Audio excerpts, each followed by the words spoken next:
Bem, olá a todos e todas, boa noite. Eu sou o professor Carlos Borba e vou dar uma aula da disciplina Fundamentos de Arqueologia e Etnografia.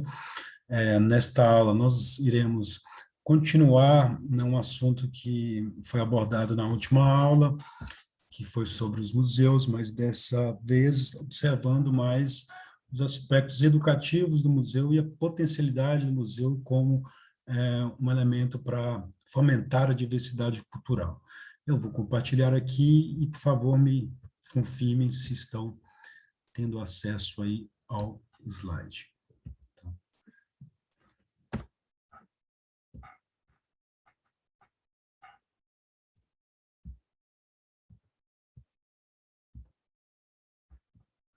Raquel, está vendo aí o slide? Boa noite, estou sim. Ok, então, obrigado pelo retorno. Então, o título da aula é Museu como Espaço Educativo de Consciência Histórica voltada para a diversidade cultural e os direitos humanos. Na aula anterior, nós vimos que os museus históricos, eles surgem com o objetivo de fomentar a identidade nacional. E ele está relacionado também, né, a um modelo de história, né, que predominou no século XIX, que era voltada, chamada história política, história tradicional, que é uma história voltada, né, para as grandes lideranças, para os grandes acontecimentos históricos, que normalmente privilegiavam, né, aquelas pessoas que faziam parte do Estado, né, que faziam parte das classes dominantes. E nesse sentido, então, essa identidade nacional, ela colocava, né, mascarava algumas questões muito controversas e muito complexas no Brasil. Por exemplo, né, o mito da democracia racial. Essa narrativa, né, que fundamentou a identidade nacional de que o Brasil se constituiu a partir da fusão, da miscigenação do branco, né, sobretudo do português, com o indígena e com o negro, né, vindo trazidos da África, se deu, então, a formação do Brasil e se deu a partir de uma relação mais, digamos, democrática. Essa concepção que nasce já em meados do século XIX, quando o IBGE tem essa preocupação de constituir uma historiografia nacional, ela ganha, né, uma elaboração mais sofisticada no século XX, quando Gilberto Freire escreve o Casa Grande Senzala e afirma que os portugueses tinham uma relação mais aberta, né, menos violenta com os escravos africanos do que, por exemplo, e com os indígenas, das populações indígenas daqui, do que, né, em relação a outros povos colonizadores. Então, nasceu essa ideia do mito da democracia racial. E esse mito, né, ele fundamentava praticamente a narrativa da nossa história, né, conduzida pelo branco europeu, sendo o índio negro, né, personagens secundários nessa narrativa da história oficial do Brasil.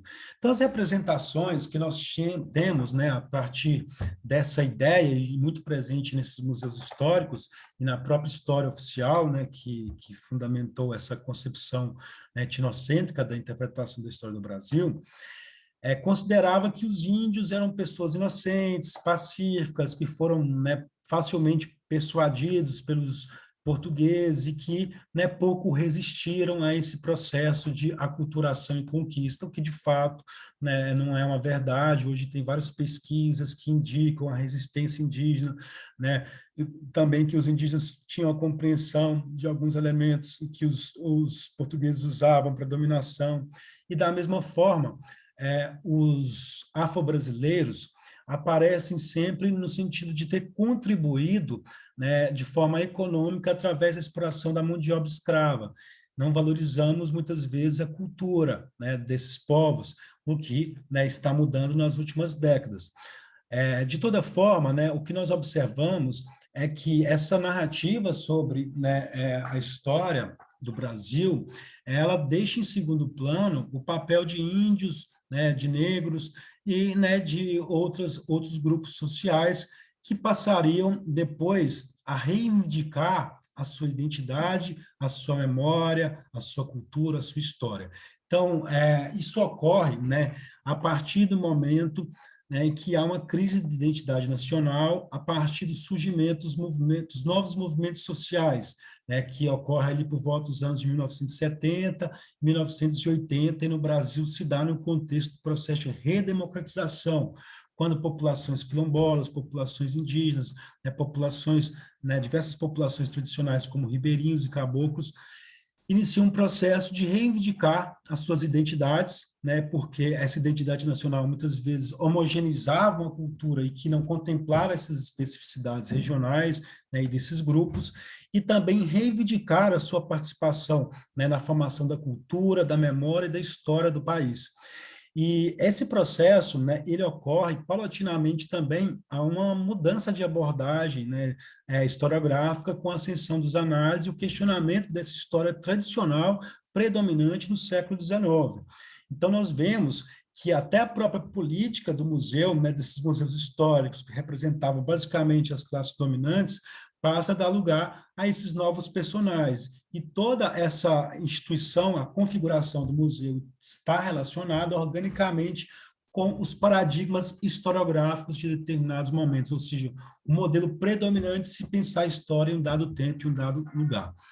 E essa nova identidade cultural, então, esses novos movimentos, eles se baseavam na etnia, como é o caso das populações indígenas e quilombolas, né, na raça, como é o caso da população quilombola negra, o gênero, como é o caso do movimento LGBTQI+, as mulheres, homossexuais, a sexualidade, a idade, a incapacidade física, a justiça social, preocupações ecológicas, todas essas questões passam a orbitar em torno de movimentos sociais que têm essa causa específica.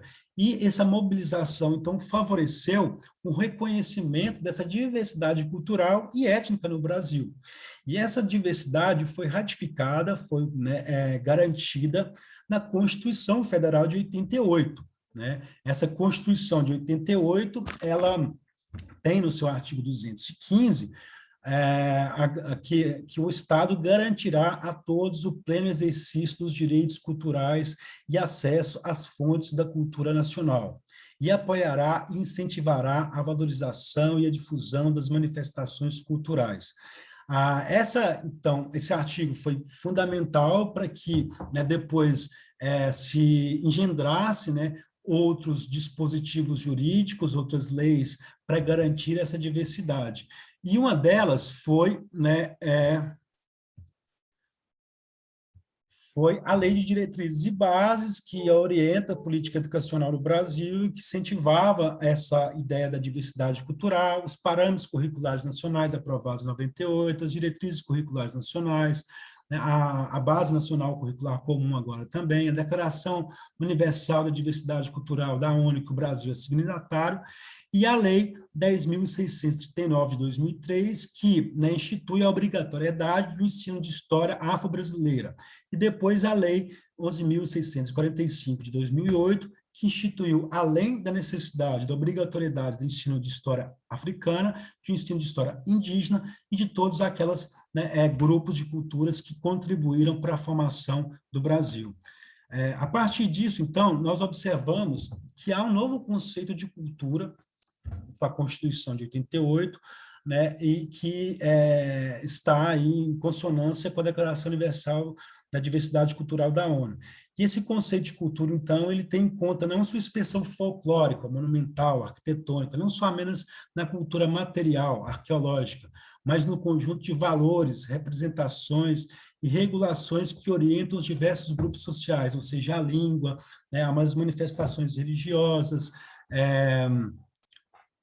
Bem, então, o pessoal querendo entrar, eu aproveito. Pronto. Desculpa, pessoal, tinha alguém querendo entrar aqui, eu estou tentando aprovar a entrada deles. Então, surge um novo conceito de cultura. Bem, essa introdução foi para explicar, né, que, a partir dessa nova configuração de cultura e essas novas configurações também dos museus, leva na necessidade de pensar o museu, né, além do simples espaço de preservação e memória, mas também um espaço de reflexão, ampliação do conhecimento histórico e também, né, como um recurso para incentivar a diversidade cultural. E o serviço, então, educativo do museu cumpriu esse papel. O papel do setor educativo nos museus ganha força nos anos de 1990, quando é colocado várias leis e vários incentivos para que fosse feito, esse incentivo do setor educativo, e a partir daí houve um desenvolvimento de ações educativas nos museus com alguns objetivos. Primeiro, despertar o interesse do público pelo museu, ou seja, da comunidade, que o museu está situado e que muitas vezes o museu não consegue despertar e mobilizar a atenção dessa comunidade, e compreender a história que o museu traz consigo. O que esse museu era, qual era o espaço dele, qual que é o acervo, enfim. É necessário que essas ações educativas dialoguem com a comunidade e com o público que frequenta o museu, para além da questão da preservação da memória, mas também como uma forma das pessoas incentivarem, conscientizarem da sua identidade nacional, da nossa história, e também do papel que o museu tem para suscitar essa diversidade cultural. Então, a ação educativa em museus estabelece e renova canais de comunicação entre museus e a sociedade.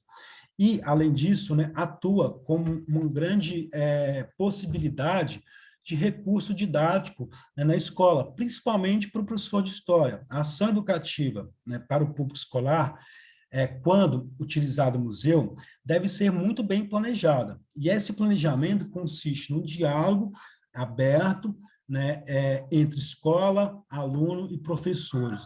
Então, o professor não pode simplesmente levar esses alunos ao museu sem ter traçado um objetivo para essa atividade, o que ele espera alcançar, e articular isso com o setor educativo dos museus e a escola. Então, é necessário um grande planejamento para que o professor consiga utilizar o museu como um recurso didático para ampliar a capacidade de entendimento do aluno sobre os conteúdos históricos trabalhados em sala de aula. Então, a escola deve abrir comunicação com o museu para promover a interação entre os conteúdos trabalhados em sala de aula com o patrimônio cultural do museu. Assim, o aluno consegue articular esse acervo com aquilo que está sendo discutido e trabalhado em sala de aula. A escola, então, deve propor alternativas nos casos em que os museus não têm setor educativo, para que haja a visita desses museus e que o público tenha a condição de aprender. Então, nesse caso, é necessário que o museu, juntamente com a escola e com os professores, tracem aí uma estratégia para suprir essa ausência do setor educativo dos museus, que ocorre principalmente em museus menores, de cidades do interior, que não têm tantos recursos e, portanto, muitas vezes não tem esse setor educativo. E, então, o museu ele serve como uma forma de promover a consciência histórica. E hoje há uma série de possibilidades do professor trabalhar os museus com essa possibilidade, com essa perspectiva. Ele não precisa apenas da visita física ao museu, ele pode incentivar, realizar visitas virtuais, como vários museus hoje já disponibilizam, para que os alunos tenham essa condição de compreender a importância do museu e como esse acervo pode ser usado para aumentar a potencialidade do conhecimento histórico. Além disso, o museu e a própria pesquisa nos acervos digitais incentiva também o uso de novos recursos, novas fontes, de novas linguagens em sala de aula, que procuram aproximar o aluno da prática histórica concreta, analisar um documento, mostrar como que ele faz uma pesquisa no acervo. Tudo isso que é um trabalho próprio do historiador pode ser também ao alcance dos alunos na escola, desde que nós saibamos como conduzir essa discussão, esse debate, como utilizar esses recursos em sala de aula. E, por fim, toda essa perspectiva de utilizar o museu como recurso didático ela tem que ser orientada de acordo com os preceitos educacionais que orientam a nossa educação, que é o preceito de que a educação deve ser voltada para o respeito, né, ao indivíduo, para a formação cidadã e para a diversidade cultural. A diversidade cultural, que é um direito humano. Então, nós temos, né, esse compromisso, essa consciência de que nós, como professores de história, sobretudo, temos que assegurar, né, a compreensão de toda a diversidade cultural que compõe o país e valorizar todas as manifestações para a formação da nossa história. Então, espero que vocês tenham gostado da aula. Deixe o espaço aberto para, né, tirarem, né, dúvidas e questões. O espaço é de vocês.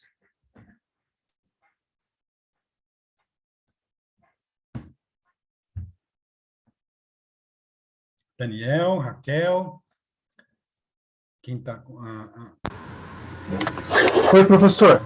Aproveitando, eu tive museologia já, não ficou muita dúvida não, gostei dessa aula. Então, legal, tem. Você já fez museologia, Daniel? É porque assim, tem esses conteúdos que são trabalhados nas duas disciplinas, né? Então, às vezes pode...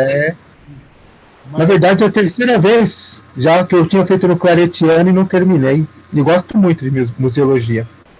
Ah, que bom. Professor, deixa eu aproveitar e mostrar para você aqui rapidamente o fóssil. Nossa, que legal, Daniel.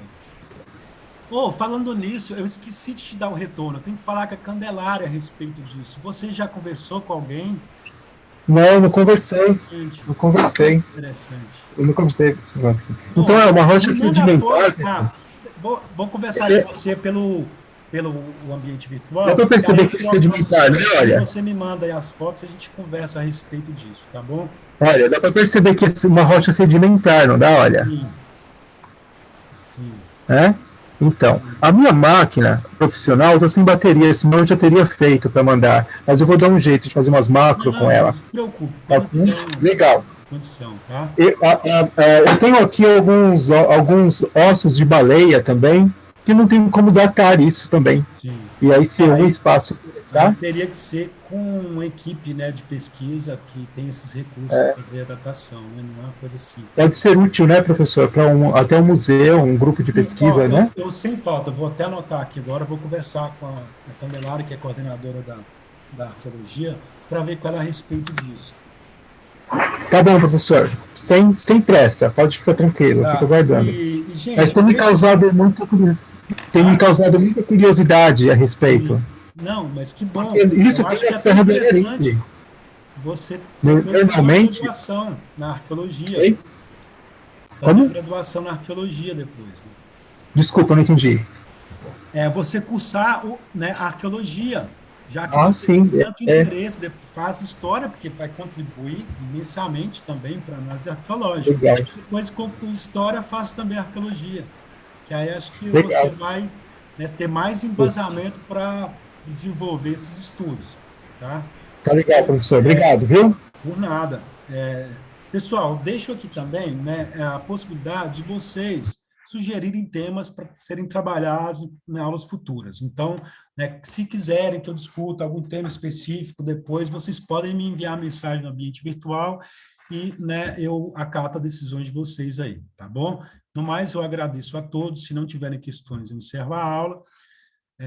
Obrigado pela atenção, obrigado pelos que estiveram presentes, obrigado, né, pela atenção dos que têm a possibilidade de ver apenas posteriormente a aula. Agradeço. Espero que vocês tenham, né, aproveitado. Desejo boa noite a todos e espero contar com a presença de vocês na próxima aula. Uma boa semana a todos. Até mais. Boa noite. Boa noite.